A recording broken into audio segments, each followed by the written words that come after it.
Les chercheurs d'ombre, Moussa Kanté. À son réveil le matin, la pluie venait à peine de cesser. Il fit sa toilette et avala 2 bouchées de bouillie de riz avant de sortir pour s'embarquer comme d'habitude dans un Mac-Bana, véhicule de transport en commun peu recommandable, à la gare voiture de Montfaucon, quartier de Conakry. Ce jour-là, la file d'attente était particulièrement longue, si longue qu'il se décida enfin de prendre un taxi. À son arrivée en ville, comme ici les gens le disent pour distinguer la banlieue de l'île de Tombeau, il se dirigea vers la poste pour récupérer son courrier, tout en vérifiant d'abord s'il n'y avait pas d'erreur de destinataire comme cela se produit souvent. Il ne trouva aucune lettre en provenance de Bamako.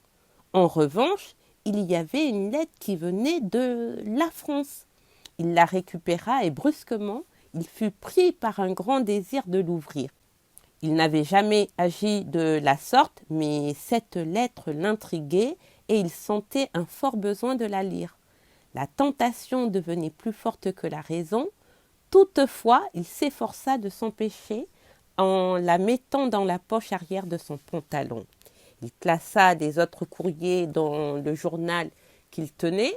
En route, il décida de prendre une bière pour surpasser l'envie qui le tenaillait, mais celle-ci était encore plus forte. Il lui était devenu impossible de résister. Lire cette lettre devenait une obsession.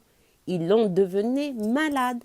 Il se souvient que son père n'avait qu'un ami en France qui d'ailleurs n'avait pas fait suite à sa lettre où il lui demandait un service. À l'exception de cet ami, il ne voyait plus personne d'autre qui pouvait lui écrire.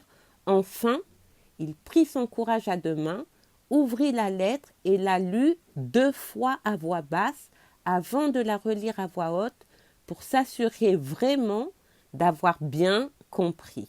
Mon cher ami et frère Bala, je viens vers toi pour te demander ton aide. Si tu ne m'aides pas, je mettrai fin à mes jours, je n'en peux plus. Tu n'es pas sans savoir que ma première femme avait refusé de me suivre en France sous prétexte qu'ici, il fait trop froid. La deuxième m'a abandonné pour aller avec un autre homme. Et enfin, la troisième m'a conduit en prison en m'accusant d'être très violent. Je suis malheureux et je n'ai pas eu la chance d'avoir une femme digne de son nom, respectueuse et surtout gentille et belle. Mon cher ami, tu es mon seul espoir aujourd'hui. Je compte sur ton secours. Je voudrais que tu me trouves une fille au pays, une fille de bonne famille qui soit respectueuse de nos traditions. Je suis à la retraite et je vis tout seul. C'est bien vrai que nous ne sommes plus très jeunes, mais nous avons encore de quoi faire asseoir une jeune fille. Je vis ici dans la honte. Aide-moi à cause de Dieu et de notre amitié. Ton ami Madou Kourouma qui pense à toi. Je salue toute la famille. Après avoir lu et relu la lettre, il se rappela que son père, la veille, faisait allusion à cet ami qui disait que, plus qu'un ami, ils étaient des frères. Il disait aussi que cet ami était un égoïste. Il plia la lettre et la remit dans sa poche. Il ne cessa d'y penser presque toutes les heures. Il savait qu'il ne pouvait plus remettre à son père ce courrier, mais il savait aussi que son père n'aurait rien fait pour son ami.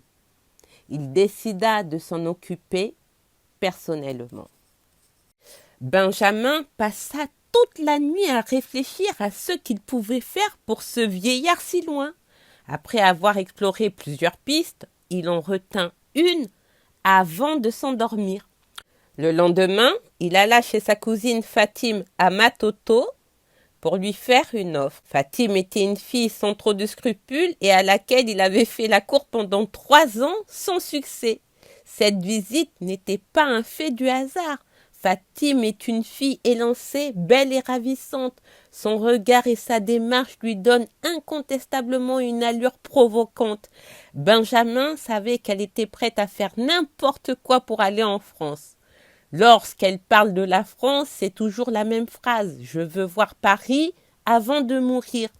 Elle n'était jamais sortie de Conakry, mais connaissait par cœur le nom de toutes les grandes rues de la capitale française. Lorsqu'elle entendit une fois derrière elle qu'il l'appelait, elle se retourna et reconnut Benjamin. Elle commença à l'agresser avant même qu'il n'ait placé un seul mot.